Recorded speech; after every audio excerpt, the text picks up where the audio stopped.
ए लहगिरी शिखे नहीं घसी समुद्र जल दे निश्वासे करी लह घस जेमंत नर हई शेष तक्षणे राजा आज्ञा पाई मुसळ घेनी बेगे जाई पर्वते समुद्रर जले लह घसिले भुज बळे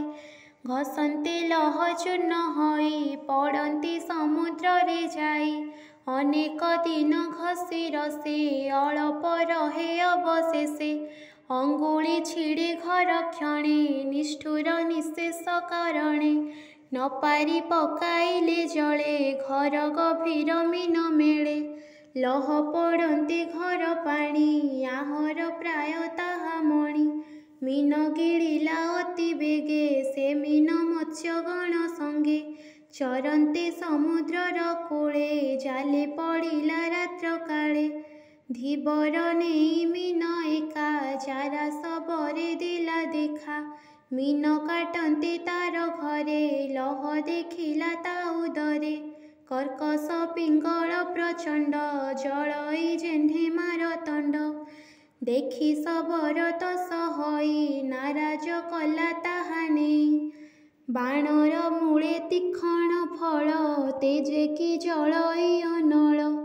जे लौह चूर्ण पड़िथिला समुद्र जलरे भासिला तीर लगान्ते लौह चूर्ण जन्मिला एरकार बन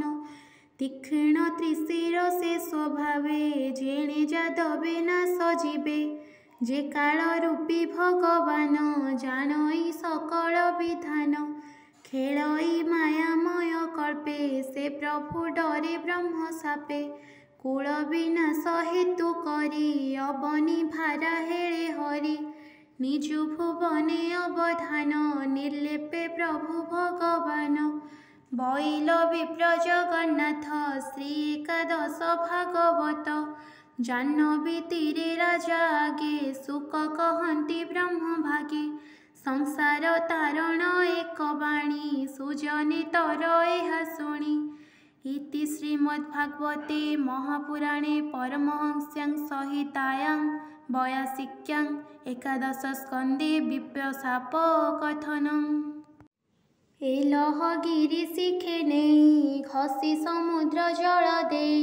निश्वासे करी लह घस जेमंत नर हई शेष तक्षणे राजा आज्ञा पाई मुसळ घेनी बेगे जाई पर्वते समुद्रर जले लह घसिले भुज बळे घसन्ते लह चूर्ण हई पड़न्ती समुद्र रे जाई अनेक दिन घसी रसे अल्प रहे अवशेषे अंगुली छिड़े घर क्षणे निष्ठुर निशेष कारणे न पारी पकाइले जले घर गभीर मीन मेले लह पड़न्ते घर पाणी आहर प्राय ताहा मणि मीन गिड़िला अति बेगे से मीन मत्स्यगण संगे चरन्ते समुद्रर कूले जाले पड़िला रात्र काले धीबर नेई मीन एका चारा सबरे देला देखा मीन काटन्ते तार घरे लह देखिला ता उदरे कर्कश पिंगल प्रचंड जलई जेन्हे मारतंड देखि सबर तस हई नाराज कला ताहा नेई बाणर मूले तीक्षण फल तेजे कि जलई अनल जे लौह चूर्ण पड़िथिला समुद्र जलरे भासिला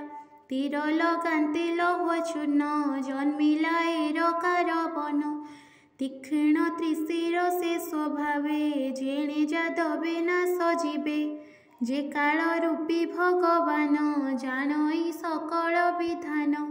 खेलई मायामय कल्पे से प्रभु डरे ब्रह्म सापे कूल विनाश हेतु करी अबनी भारा हेले हरि निजु भुवने अवधान निर्लेपे प्रभु भगवान बैल विप्र जगन्नाथ श्री एकादश भागवत जाह्नवी तीरे राजा आगे सुख कहन्ति ब्रह्म भागे संसार तारण एक बाणी सुजने तर एहा शुणी इति श्रीमद्भागवते महापुराणे परमहंस्यां संहितायां वैयासिक्यां एकादशस्कन्धे विप्लवशापकथनम्।